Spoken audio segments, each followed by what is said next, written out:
Hello students, બધા મજામાં જ હશો. ઓકે, તો ચેપ્ટર 2 વૃદ્ધિ અને વિકાસના ખ્યાલો, જેમાં આપણે એનો તફાવત અને થોડીક સમજૂતી, આર્થિક વિકાસ કોને કહેવાય અને આર્થિક વૃદ્ધિ કોને કહેવાય તે આપણે લાસ્ટ વિડીયોની અંદર જોયું હતું. ઓકે, તો આજના વિડીયોની અંદર આપણે બે ક્વેશ્ચન ભણવાના છે. કેટલા ક્વેશ્ચન ભણવાના છે? બે. એક છે માથાઈડ આવક અને બીજું છે રાષ્ટ્રીય આવક. કઈ બે વસ્તુ ભણવાની છે? રાષ્ટ્રીય આવક અને માથાઈડ આવક. જેમાં તમને એવું લાગતું હશે કે 11મા ધોરણમાં તો આપણે રાષ્ટ્રીય આવક અને માથાઈડ આવક ભણી ગયા છે, બરાબર છે, તો આપણને સમજ પડશે. બટ એ છે ને આપણે ઇકોનોમિક્સની રીતે, એટલે કે અર્થશાસ્ત્રના અભ્યાસમાં એક સબ્જેક્ટના મિનિંગમાં આ રાષ્ટ્રીય આવક શું છે કે કેવી રીતે ગણાય છે તે ભણતા હતા. જ્યારે આજનો આપણો રાષ્ટ્રીય આવકનો જે કન્સેપ્ટ છે ને એ ભારતને લગતો, એટલે કે ઇન્ડિયાને લગતો છે, કે એક વિકાસશીલ રાષ્ટ્ર જે વિકાસ કરી રહ્યો છે કે એને માપવા માટે વિકાસના નિર્દેશક તરીકે રાષ્ટ્રીય આવક ભણીએ છીએ. જે આપણે રાષ્ટ્રીય આવક ભણ્યું છે, બરાબર છે, 11મા ધોરણની અંદર, તેમાં શું હતું તો કે રાષ્ટ્રીય આવક કેવી રીતે શોધાશે, એમાં કેવી રીતે કઈ કઈ વસ્તુનો સમાવેશ થશે. બરાબર, તમને ખ્યાલ હશે કે ઉત્પાદન પદ્ધતિ, આવક પદ્ધતિ અને ખર્ચ પદ્ધતિ, આ ત્રણ પદ્ધતિ આપણે જોતા હતા અને સમજતા હતા કે આ ત્રણ પદ્ધતિ દ્વારા આપણે રાષ્ટ્રીય આવકનો શોધતા હતા. બટ તમને એક વસ્તુ સમજાવું કે એના સિવાય વિકાસની દ્રષ્ટિએ, એવું સમજો કે વિકાસશીલ રાષ્ટ્રની દ્રષ્ટિએ, વિકસિત રાષ્ટ્રની દ્રષ્ટિએ રાષ્ટ્રીય આવક અને માથાઈડ આવક માપીને બી ઘણી બધી વસ્તુઓ માપી શકાય છે. જેમ કે આપણો દેશ યુએસએ કરતાં આગળ છે, કેવી રીતે પાછળ છે, બરાબર છે, તો શું ડિફરન્સ છે, એ બધી વસ્તુ શેના દ્વારા માપી શકાય? રાષ્ટ્રીય આવક અને માથાઈડ આવક. એમ બીજા બે આંક પણ છે, જીવનની ભૌતિક ગુણવત્તાનો આંક અને માનવ વિકાસ આંક, જે આપણે અને ભાઈના નેક્સ્ટ લેક્ચરમાં જોઈશું. બટ આજના લેક્ચરમાં આપણે શું જોઈશું? રાષ્ટ્રીય આવક અને માથાઈડ આવક. તો એ પહેલાં એ ચાલુ કરીએ એ પહેલાં તમને વૃદ્ધિ અને વિકાસ શું છે એકવાર રિવાઇઝ કરાવી દઈએ કે વૃદ્ધિ એટલે શું. તો કે જ્યારે એકલી માથાઈડ આવક તો રાષ્ટ્રીય આવક, બરાબર છે, દેશમાં કુલ ઉત્પાદન વધી રહ્યું છે, બીજા અન્ય પરિબળોમાં કોઈ ફેરફાર આવતો નથી, મતલબ આવતો હોય બટ એટલો બધો નથી. કારણ કે વૃદ્ધિના ખ્યાલમાં એટલું શું જોવાનું છે કે કુલ ઉત્પાદનમાં કેટલો વધારો છે તે. તો જ્યારે કુલ ઉત્પાદનમાં કેટલો વધારો છે તે જોવાનું હોય તો એને શું કહેવાય? વૃદ્ધિ કહેવાય. અને બીજા ઘણા બધા ગુણાત્મક પરિવર્તનો, જેમ કે બેરોજગારીમાં ઘટાડો, બરાબર છે, ગરીબીમાં ઘટાડો, એજ્યુકેશનમાં વધારો, આ બધી જ વસ્તુ જ્યારે ચેન્જ થતી હોય તો એને શું કહેવાય? આર્થિક વિકાસ, જે આપણે સારી રીતે સમજીએ છીએ. તો પહેલાં આપણે સમજીએ કે વિકાસના નિર્દેશકો ભણવાના છે. વિકાસના નિર્દેશકોની અંદર ટોટલ 4 વસ્તુ આવે છે. તો પહેલી તમને 4 નામ આપેલા જ છે: રાષ્ટ્રીય આવકનો વૃદ્ધિદર, માથાઈડ આવકનો વૃદ્ધિદર, જીવનની ભૌતિક ગુણવત્તા અને તેનો આંક, માનવ વિકાસનો આંક. ઓકે, તો આ 4 વસ્તુ છે. કેટલી વસ્તુ છે? 4 વસ્તુ છે. તમને આરામથી તો સમજો કે દરેકના કેટલી બધી વાર 5 માર્ક્સની અંદર પણ જીવનની ભૌતિક ગુણવત્તાનો આંક અને માનવ વિકાસ આંક પૂછી શકે છે. બટ રાષ્ટ્રીય આવક અને માથાઈડ આવક 15 માર્ક્સમાં પૂછાય છે, જે આપણે આજના વિડીયોમાં જોઈશું. તો આપણે વાંચીએ કે વિકાસના નિર્દેશકો શું છે. તો કે દેશમાં આર્થિક વિકાસ થયો છે કે કેમ? જો થયો હોય તો કેટલી ઝડપથી થયો છે? દેશમાં આર્થિક વિકાસની કક્ષા કેટલી છે, એટલે મતલબ કેવા લેવલ પર આપણે ડેવલપમેન્ટ કરી રહ્યા છે તે જાણવા અને તેનું માપ કાઢવા માટે કેટલાક પરિબળોને ધ્યાનમાં લેવા પડે છે. આવા પરિબળો કે બાબતોને આર્થિક વિકાસના નિર્દેશકો, માપદંડો કે ધોરણો તરીકે ઓળખવામાં આવે છે. શું કઈ વસ્તુ ધ્યાન રાખો કે આ જે પરિબળો છે કે વિકાસ કેટલો થયો છે, કેટલા પ્રમાણમાં થયો છે, કેટલી કક્ષાએ થયો છે, તો એ માપવા માટે ત્યાં જે સાધનો છે એને શું કહેવાય? આર્થિક વિકાસના નિર્દેશકો કહી શકો, અથવા માપદંડો કહી શકો, કે ધોરણો કહી શકો. ઓકે, આર્થિક વિકાસનો દર અને આર્થિક વિકાસની કક્ષાને માપનાર આ પરિબળો એવા છે કે તેમને સંખ્યા કે આંકડામાં રજૂ કરી શકાય છે. તેથી આર્થિક વિકાસના નિર્દેશકો દ્વારા બે સમયગાળા વચ્ચેના, બે દેશો કે બે રાજ્યો વચ્ચેના, બરાબર છે, આર્થિક વિકાસની તુલના થઈ શકે છે. મતલબ કોઈ બે વચ્ચે કમ્પેરિઝન કરવું હોય કે આ રાજ્ય કરતાં આ રાજ્ય કેટલું આગળ છે, બરાબર છે, આ રાજ્ય કરતાં આ રાજ્ય શું ચેન્જ લાવવા છે, વિકાસ કર્યો છે આ રાજ્યએ તો કેવી રીતે કર્યો છે, દેશમાં પણ માપી શકો, બે દેશો વચ્ચેની કમ્પેરિઝન કરી શકો.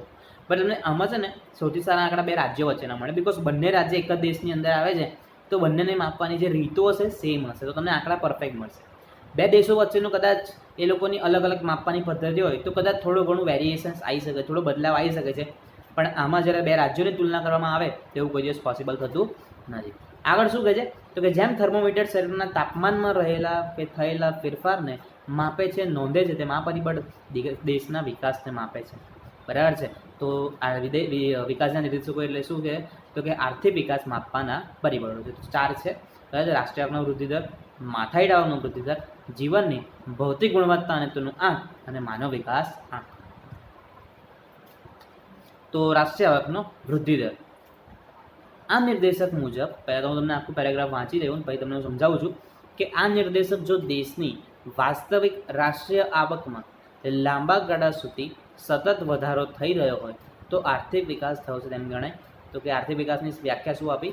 તો કે દેશની વાસ્તવિક રાષ્ટ્રીય આવકમાં લાંબા ગાળા સુધી સતત વધારો થઈ રહ્યો હોય તો આર્થિક વિકાસ થયો છે તેમ ગણાય. તો વાસ્તવિક આવક કોને કહેવાય? મેં તમને સમજાવ્યું હતું કે માણસની આવક વધે છે બટ એટલા જ પ્રમાણમાં જો એના ખર્ચા વધી જશે ને તો એની આવકમાં કોઈ વધારો થયો નથી. બટ જો એ જે એક્સ્ટ્રા ઇન્કમ વધી રહી છે એની સામે કોઈ ખર્ચા નથી વધતા તો રિયાલિટીમાં એની ઇન્કમ શું થઈ છે? વધી છે. તો એ જે વધારો છે ને એને શું કહેવાય? વાસ્તવિક આવકમાં વધારો કહેવાય અથવા વાસ્તવિક આવક કહેવાય. જો રાષ્ટ્રીય આવક ઊંચા દરે વધી હોય તો વિકાસનો દર ઊંચો ગણાય અને જો રાષ્ટ્રીય આવક નીચા દરે વધી હોય તો આર્થિક વિકાસનો દર મંદ ગણાય છે. અને જો રાષ્ટ્રીય આવકમાં વધારો ન થતો હોય તો તે સ્થગિતતાની અવસ્થા થાય છે. મતલબ રાષ્ટ્રીય આપણી જે નેશનલ ઇન્કમ છે એમાં કોઈ ચેન્જ ના આવતો હોય એવી ને એવી રહેતી હોય તો દેશ શું છે? અત્યારે સ્થગિત છે. દેશમાં કોઈ ફેરફાર નથી, દેશમાં કોઈ ડેવલપમેન્ટ નથી, દેશમાં કોઈ વૃદ્ધિ નથી. જો રાષ્ટ્રીય આવકમાં ઘટાડો થતો હોય તો તે આર્થિક વિકાસની પીછેહટની સ્થિતિ ગણાશે. આ માપદંડ પ્રમાણે નાણાકીય આવક નહીં પણ વાસ્તવિક આવક ધ્યાનમાં લેવાની હોવાથી રાષ્ટ્રીય આવકની બજાર ભાવે નહીં પરંતુ સ્થિર ભાવે ગણતરી કરવામાં આવે છે. ઓકે, તો એ બધી વસ્તુ જોઈએ તો કે નાણાકીય આવક છે, બરાબર છે, એ ઓછી થાય. માથાદીઠ આવક શું થઈ જાય? ઓછી થાય. રાષ્ટ્રીય આવક શું થઈ જાય? ઓછી થઈ જાય. તો એને શું કહેવાય ખબર છે? દેશ પીછેહટ કરી રહ્યો છે, એટલે કે દેશમાં નુકસાન થઈ રહ્યું છે, દેશ લોસમાં જઈ રહ્યો છે, દેશની પડતી ચાલે છે. આપણો દેશ કેટલા વર્ષોથી એવું સમજો કે વિકાસ કરી રહ્યો છે, ડેવલપમેન્ટ કરી રહ્યો છે, આગળ વધી રહ્યો છે, બટ આપણો દેશ કોઈ દિવસ હજી સુધી વિકસિત દેશ બન્યો નથી કે વિકસિત દેશની હરોળમાં આવતો નથી. આપણા દેશમાં એનું મેઇન રીઝન છે કે વસ્તી બહુ વધારે પ્રમાણમાં વધે છે, બરાબર છે. ઇન્કમના તમે દર જોઈ શકો છો. જેમ કે તમને બાજુમાં એક નાનું કોષ્ટક આપ્યું છે, હું તમને સારી રીતે સમજાવીશ. બટ એના પર અત્યારે એકવાર નજર મારશો તમને દેખાશે કે ભારતમાં 7.3% વધારો છે, જે અમેરિકા, નોર્વે અને શ્રીલંકા કરતાં બહુ જ વધારે છે, બરાબર છે, ડબલ જ છે. બટ છતાં પણ કેમ આવું? તમને એવું લાગશે કે પાકિસ્તાન બી અમેરિકા કરતાં આગળ છે. યસ, બરાબર છે. બટ એક વસ્તુ સમજો કે ડિફરન્સ શું છે આ બે કન્ટ્રીમાં, કે અમેરિકા પાસે બધું જ છે. એ લોકોની એટલી બધી ઇન્કમ છે. તો માની લો કે મારા 100 રૂપિયા કમાઉં છું, આ વર્ષે કેટલા રૂપિયા કમાઉં છું? 100 રૂપિયા કમાઉં છું. મારી ઇન્કમ થઈ ગઈ 110 રૂપિયા. કેટલી થઈ ગઈ? 110 રૂપિયા. તો કેટલી વધી? 10 રૂપિયા. પણ મારે જ્યારે ટકામાં એને ફરવીશ તો કેટલા આવશે? 10% વધારો. ઓહો, 10% વધી ગયા એવું લાગશે. જ્યારે અમેરિકાની ઇન્કમ માની લો કે 1000 છે, 100 અને 1000માં ફરક તમને ખબર પડતી જશે. હવે 1000માં 100 રૂપિયાની જગ્યાએ 50 રૂપિયાનો વધારો થયો. આપણે તો 10 રૂપિયાથી ઇન્કમ વધી છે, બટ એ લોકોનો 50%નો વધારો થઈ ગયો, 50 રૂપિયાનો વધારો થઈ ગયો. પણ જ્યારે તમે એને ટકામાં ફેરવશો ને તો એ શું હશે ખબર છે? જસ્ટ 5%. તો આપણા ટકા એના કરતાં ડબલ દેખાશે. પણ આપણા કરતાં એ લોકોની ઇન્કમ કેટલી વધી ગઈ છે? 5 ગણી વધી છે. આપણે 10 રૂપિયા વધ્યા, એમના 50 રૂપિયા વધ્યા છે. એટલે આ જે ટકાવારી વધારી છે, બરાબર છે, એમ તો આપણે વધારે છે, સારું પ્રગતિ કરી રહ્યા છે. બટ અમેરિકા ડેવલપ કન્ટ્રી છે, વિકસિત દેશ છે, એટલે આર્થિક વૃદ્ધિ દર, રાષ્ટ્રીય આવકનો વૃદ્ધિ દર છે ને એની આવી રીતે કમ્પેરિઝન કરી શકો નહીં. બટ વિકાસશીલ દેશ માટે આ જે વધારો છે બહુ હેલ્ધી કહેવાય, સારું કહેવાય. કોષ્ટકમાં રજૂઆત. તો કે કોષ્ટકમાં રજૂઆત એટલે એવું સમજો કે દરેક તમને આપ્યું છે કે ભાઈ નોર્વેના આટલા ટકા છે, ભારતમાં આટલા ટકા છે, આના કરતાં આટલું આગળ છે. એકવાર જોઈ લઈએ તો કે વિશ્વના કેટલાક દેશોમાં રાષ્ટ્રીય આવકનો વૃદ્ધિ દર અન્ય કેટલાક દેશોના આવકના વૃદ્ધિ દર કરતાં વધારે હોય છે. તેથી એમ કહી શકાય કે તેમનો વિકાસનો દર પણ કેવો છે? વધારે છે. કોષ્ટકમાં જોઈ શકાય કે નોર્વે, અમેરિકા, શ્રીલંકા, પાકિસ્તાન કરતાં ભારતનો રાષ્ટ્રીય આવકનો વૃદ્ધિ દર ઊંચો છે. તેથી એમ કહી શકાય કે ભારતનો આર્થિક વૃદ્ધિ દર પણ આ દેશો કરતાં ઊંચો છે. આજે ભારત વિશ્વમાં ઝડપથી વિકાસ પામતો અર્થતંત્રમાં ગણાય છે. આપણે યાદ રાખવું જોઈએ કે નોર્વે અને અમેરિકાનો અગાઉ ખૂબ વિકાસ થઈ ગયો. જો મેં મને તમને સમજાવ્યું ને કે એ લોકોએ ખૂબ વિકાસ કરી ચૂક્યા છે, બહુ જ ઇન્કમ છે. હવે તેઓ 2 કે 3% દરે વિકાસ કરે છે તો બી બહુ વધારે પડતું કહેવાય. ઓકે, એટલે વસ્તુ યાદ રાખવાની, બરાબર છે. મર્યાદા શું છે? તો કે રાષ્ટ્રીય આવકને આપણે એવું સમજો કે જ્યારે ટોટલ ગણી લઈએ કે આમ છતાં જો આપણે મર્યાદા વાંચી લઈએ તો કે આમ છતાં રાષ્ટ્રીય આવકને વિકાસને એક નિર્દેશક તરીકે સ્વીકારવામાં કેટલીક મર્યાદાઓ છે તે નીચે મુજબ છે. તો જ્યારે પહેલાં તો આપણે મર્યાદા જોઈએ કે ભાઈ કેમ પ્રોબ્લેમ છે. રાષ્ટ્રીય આવક ગણીએ તો માની લો કે અમેરિકાની રાષ્ટ્રીય આવક આટલી છે અને આપણી રાષ્ટ્રીય આવક આવી રીતે આપણે કમ્પેરિઝન કરી લેવાની અને એ પ્રમાણે કયો દેશ આગળ છે તે આપણે ફાઇન્ડ આઉટ કરી લેવાનું. ઓકે, બટ તો બી એ યુઝ કેમ નહીં કરતા, કે એટલું બધું કેમ પ્રચલિત નથી? એનું રીઝન છે તો કે ફર્સ્ટ ઓફ ઓલ રાષ્ટ્રીય આવકની ગણતરીની મુશ્કેલી શું છે? તો કે બેવડી ગણતરી. બેવડી ગણતરી મારે તમને સમજાવવાની સહેજ પણ જરૂર છે નથી. આપણે 11મા ધોરણની અંદર આ ક્વેશ્ચન બહુ જ બધી વાર સમજાય છે કે બેવડી ગણતરી કેવી રીતે થાય. કારણ કે રાષ્ટ્રીય ગણતરીમાં આપણે ઉત્પાદન પદ્ધતિ ભણતા હતા. તો એ ઉત્પાદન કર્યું, માની લો કે મેં કાપડ બી બનાવ્યું અને એ કાપડમાંથી કોઈએ કપડાં બી બનાવ્યા અને કપડાં કોઈએ સેલ કર્યા. તો હવે માની લો કે જેને કાપડ બનાવ્યું એ પણ પોતાની ઇન્કમ રાષ્ટ્રીય આવકમાં ગણાવશે, જેને કપડાં બનાવ્યા એ પણ ગણાવશે અને જેને કપડાં વેચ્યા એ પણ પોતાની આવક આમાં ગણાવશે. તો એને શું કહેવાય? બેવડી ગણતરી થઈ ગઈ. બધાની ઇન્કમનો સરળો થયો. પણ જ્યારે એવું સમજો કે ગણતરી કેવી રીતે, કાપડ બનાવવાવાળાએ 200 રૂપિયા એડ કર્યા, કપડાં બનાવવાવાળાએ 350 રૂપિયા એડ કર્યા, પછી પેલા જેને કપડાં વેચે ને 400 રૂપિયા એડ કર્યા. તો આવી રીતે 400, 350 ને 200 એટલે કે 950 રૂપિયા એડ થયા. જ્યારે રિયલમાં એ કપડાએ દેશને આવક કેટલી કરાવી છે ખબર તમને? ખાલી 450 રૂપિયા. ઓકે, તો આજે ગણતરીમાં ભૂલ થઈ ગઈ, એના લીધે રાષ્ટ્રીય આવક બરાબર દેખાશે નહીં. એટલે રાષ્ટ્રીય આવકની ગણતરી એકદમ ચોખ્ખી તમને મળશે નહીં. પછી છે સ્વવપરાશની વસ્તુ. જાતે કોઈ વસ્તુ ઉત્પાદન કરે છે, જાતે યુઝ કરે છે તો એની ઇન્કમ બતાવે જ નહીં. જેમ કે હું કેટલી બધી વસ્તુ ઉત્પાદન, જેમ કે હોટલ ચલાવું છું, કેટલી બધી ઉત્પાદન કરે, મારા ઘરે 25 કે 30 માણસનું જમવાનું કર્યું અને મેં જાતે જ બનાવ્યું, જાતે જ વસ્તુ લાવ્યો છું, બહારથી કશું લાવ્યો નથી, તો એ તો મેં મારી ઇન્કમમાં નહીં બતાવું, બરાબર. બટ કદાચ 30 માણસ બહારથી મંગાયા હોત અથવા બહારથી ખાવાનું મંગાવ્યું હોત તો એનો ખર્ચો થતો ને, તો એ ખર્ચો તો દેશની ઇન્કમમાં ગણાયો નથી. એટલે અમુક વસ્તુ વધારાની પણ ગણાય છે અને અમુક વસ્તુ જે ગણાવી જોઈએ એ ગણાઈ નથી. તો કે ઘસારો જાણવાની મુશ્કેલી, ઘસારો કેવી રીતે શોધવાનો, બરાબર. ઘસારા વગર એવું તમને ખબર છે કે ભાઈ કોઈ પણ મશીનને ઘસારો લાગે એની એક ઉંમર હોય, એ ઉંમર પછી એનો યુઝ થશે નહીં. તો એ જે મિલકતો યુઝ થઈ છે, જે મશીનરી યુઝ થઈ છે દેશના ઉત્પાદન માટે, એને બી ઘસારો લાગ્યો હશે. તો એ સાચો ગણાયો છે કે નથી ગણાયો એ પણ ચેક કરવાનું રહ્યું. ગેરકાયદેસર આવક, ડબલ, એવું સમજો કે 2 નંબરની ઇન્કમ આપણે કહીએ છીએ કે જે બ્લેક મની કહી શકો છો, એ ઇન્કમ પણ દેશની આવકમાં ગણાતી નથી. કર ટાળો, બરાબર છે. લોકો કર ના ભરવા માટે ઇન્કમ ઓછી બતાવે. કર ચોરી જેવી પ્રવૃત્તિ, સાટાપતા, નિરક્ષરતા, એક કરતાં વધારે વ્યવસાયમાં રોકાયેલા લોકો, જેમ કે કોઈ ડૉક્ટર હોય અને ઘરે ક્લિનિક પણ ચલાવતો હોય, બરાબર છે. તો ડૉક્ટર છે, જોબ કરે છે, એ બતાવતો હોય, બટ ઘરે ક્લિનિકમાંથી કેટલી રૂપિયા ઇન્કમ કમાય છે તો નહીં બતાવે, તો એ પણ રાષ્ટ્રીય આવકમાં ગણાય નહીં. તો કે આવા કારણોસર દેશની રાષ્ટ્રીય આવક અને તેનો સાચો વૃદ્ધિ દર જાણી શકાતો નથી. તેથી રાષ્ટ્રીય આવક સાચો માપદંડ ગણાશે નહીં. એટલે આવા પ્રોબ્લેમના લીધે રાષ્ટ્રીય આવકને પણ બરાબર ગણાય નહીં. પછી બીજો પ્રોબ્લેમ છે વસ્તી. બહુ ઇમ્પોર્ટન્ટ પ્રોબ્લેમ છે કે આના લીધે રાષ્ટ્રીય આવકની અસર જ ઓછી થઈ જાય છે. કેવી રીતે તમને સમજાવું કે એક માત્ર રાષ્ટ્રીય આવક ગણવાથી વિકાસનો ખ્યાલ આવી શકતો નથી. જે તે દેશની વસ્તીને પણ ધ્યાનમાં લેવી જોઈએ. એક પહેલું શું છે, દેશ કરતાં દેશની, એટલે કે એ બે કન્ટ્રી છે, તો કે અ દેશ કરતાં બ દેશની રાષ્ટ્રીય આવક વધારે હોય તો બ દેશનો વિકાસ દેશ કરતાં વધારે ન કહેવાય. કારણ કે બ દેશની રાષ્ટ્રીય આવકની સામે બ દેશની વસ્તી પણ જો ખૂબ ઝડપથી વધતી હોય તો તે વિકાસ દેશથી વધારે છે તેમ ન કહેવાય. સમજ પડી હોય ના પડી હોય, હું તમને એક સિમ્પલ એક્ઝામ્પલ આપું. અમેરિકા 31 કરોડની આજુબાજુ વસ્તી છે. આઈ થિંક 35 કરોડ, 31 કરોડ, 30 થી 35 કરોડની વચ્ચે વસ્તી છે. આપણી બી 30 થી 35 જ છે, બટ 130 થી 35 કરોડની વચ્ચે છે. કેટલી વસ્તી છે? 130 થી 35 કરોડની વસ્તી વચ્ચે આપણી વસ્તી છે. અમેરિકા 35 કરોડનું લોકો ધરાવે છે. હવે તમે જ્યારે એક રોટલી ઘરમાં 2 જણ ખાય ભાગ પાડીને અને એક રોટલી ઘરમાં 6 જણ ભાગ પાડીને ખાય તો બધાના ભાગમાં કેવું આવે તમને ખબર ને? 2 જણના ભાગમાં વધારે આવશે, 6 જણના ભાગમાં ઓછું આવશે. તો આપણો દેશ અમેરિકા કરતાં વધારે પણ કમાતો હોય, જે નથી કમાતો, જે આપણે નથી પોસિબલ, છતાં પણ જો એમના કરતાં વધારે કમાતો હોય તો આપણે ઇન્કમ કેટલા જણ વચ્ચે વેચવાની છે? 135 કરોડ લોકો વચ્ચે. જ્યારે એ લોકોએ દેશને કેટલા વચ્ચે વેચવાની છે? એક ખાલી જસ્ટ 35 કરોડની વચ્ચે. તમે એ છોડો ન્યૂઝીલેન્ડ કન્ટ્રીનું નામ સાંભળ્યું હશે. જસ્ટ 50 લાખ કે 60 લાખની એકદમ ન્યૂનતમ વસ્તી છે, 5 મિલિયન પીપલ. હવે આટલા લોકોમાં આપણા કરતાં એમની 10 ગણી પણ ઇન્કમ ઓછી હશે ને, તેમ છતાં પણ એ લોકોની કન્ટ્રી આપણા કરતાં સુપર રીતે જીવતી હશે, સારામાં સારી લાઈફસ્ટાઈલ સાથે જીવતી હશે. કેમ? વસ્તી ઓછી છે. એટલે રાષ્ટ્રીય આવક ગણીને આપણે કોઈ દિવસ આવી રીતે કરી શકીએ નહીં કે દેશનો વિકાસ જાણી શકીએ નહીં. અને છે કે રાષ્ટ્રીય આવકની જુદી જુદી પદ્ધતિ અલગ અલગ દેશમાં, તમને હમણાં સમજાવું કે રાજ્યો વચ્ચે તમે માપો ને તો ઠીક છે, પણ અલગ અલગ દેશ વચ્ચે મપાય નહીં, બિકોઝ દરેકની પોતાની અલગ ટેકનિક હોય. રાષ્ટ્રીય ગણવાની જુદી જુદી પદ્ધતિઓનો વિશ્વમાં ઉપયોગ થાય છે, જેમાં ઉત્પાદન, આવક અને ખર્ચોની પદ્ધતિ મુખ્ય છે. કોઈ એક પદ્ધતિ કરતાં બીજી પદ્ધતિથી રાષ્ટ્રીય આવકની ગણતરી કરતાં રાષ્ટ્રીય આવકમાં ફેર પડે. મતલબ 3 એવું સમજો કે રીત છે. અલગ અલગ કન્ટ્રી અલગ અલગ 3નો યુઝ કરે છે. હવે એક મેથડ પ્રમાણે રાષ્ટ્રીય આવક અલગ આવે છે, એક મેથડ પ્રમાણે રાષ્ટ્રીય આવક અલગ આવે છે, એક મેથડ પ્રમાણે રાષ્ટ્રીય આવક એક જ દેશની અલગ આવતી હોય તો આ તો અલગ અલગ દેશ છે, તો પછી એવી રીતે તો કમ્પેરિઝન કરાય જ નહીં.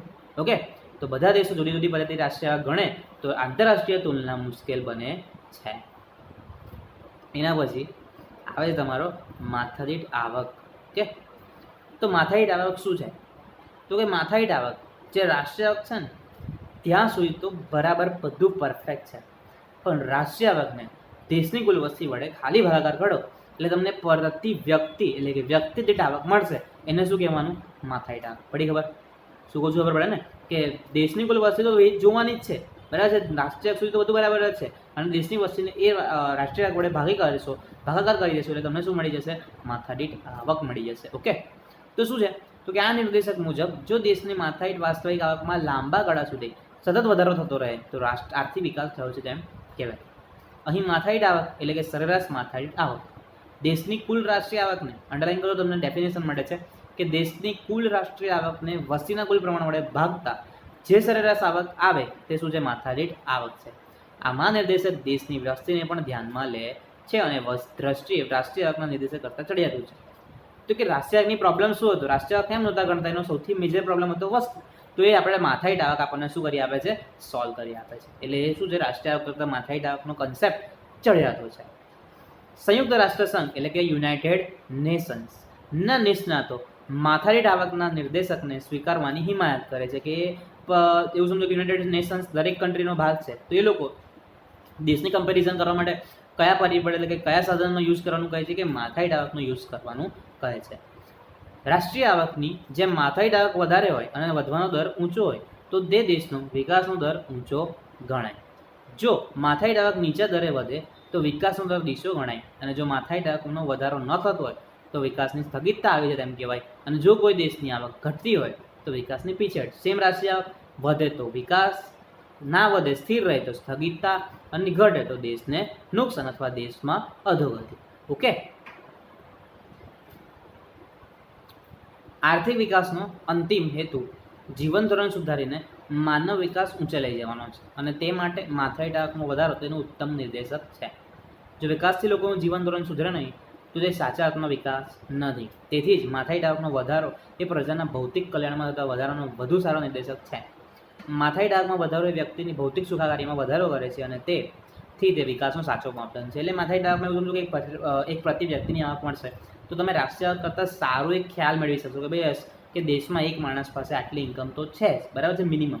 તો જેનાથી એ લોકો શું કરી શકશે? વિકાસ કરી શકશે. જેમ કે તમે એક આંકડા જો, બાજુમાં આંકડા જોઈને તમને એવું થશે કે ભાઈ $70 ગણજો. તમે કેટલા રૂપિયા ગણવાના? $70. એમ તો એનાથી વધારે છે, છતાં પણ આપણે 70 ગણજો, અને કેલ્ક્યુલેટર લઈને બેસો અને કેલ્ક્યુલેટર વડે 64,992 ગુણ્યા 70 કરો, અને ભારતના 5,497 ગુણ્યા 70 કરો.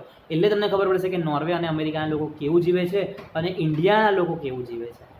ત્યારે તમને રાષ્ટ્રીય આવક ખબર પડશે કે માથાદીઠ આવકનો ઉપયોગ કેમ કરવો જોઈએ.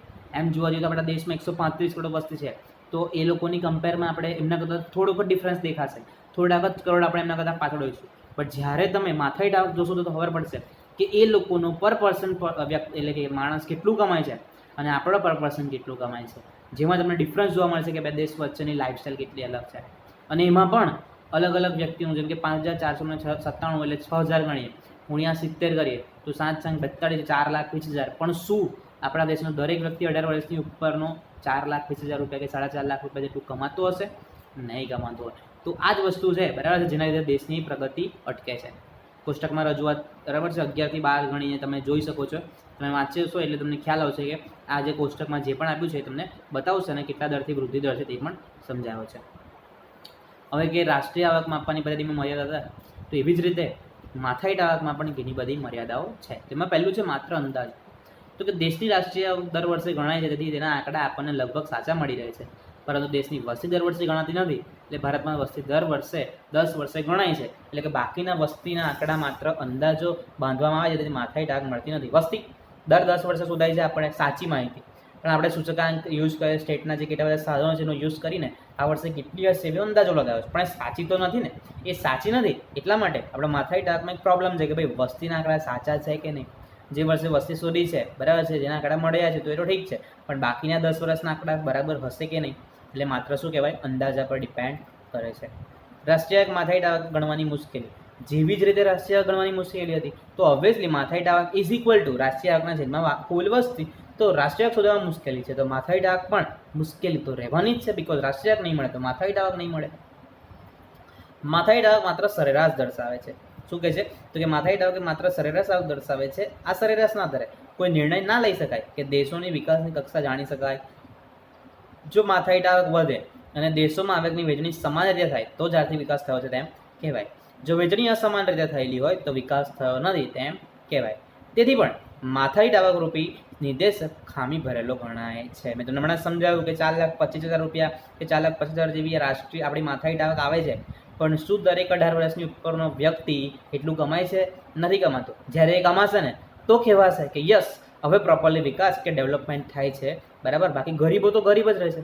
ગરીબીમાં ઘટાડો, બેરોજગારીમાં ઘટાડો, બધા કન્સેપ્ટ છે, બરાબર છે. એમાં જ્યારે ફેરફાર આવે ને ત્યારે સાચું ડેવલપમેન્ટ થયું છે તેમ કહેવાય.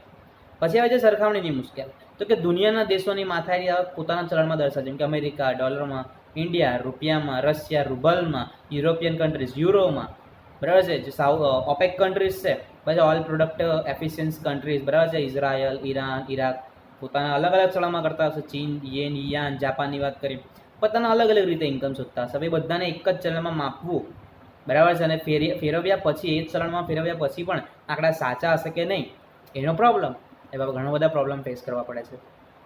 અને લાસ્ટ છે કે માથાદીઠ આવક જેટલી આવક દેશના બધા નાગરિકોને મળે તેવું નથી હોતું.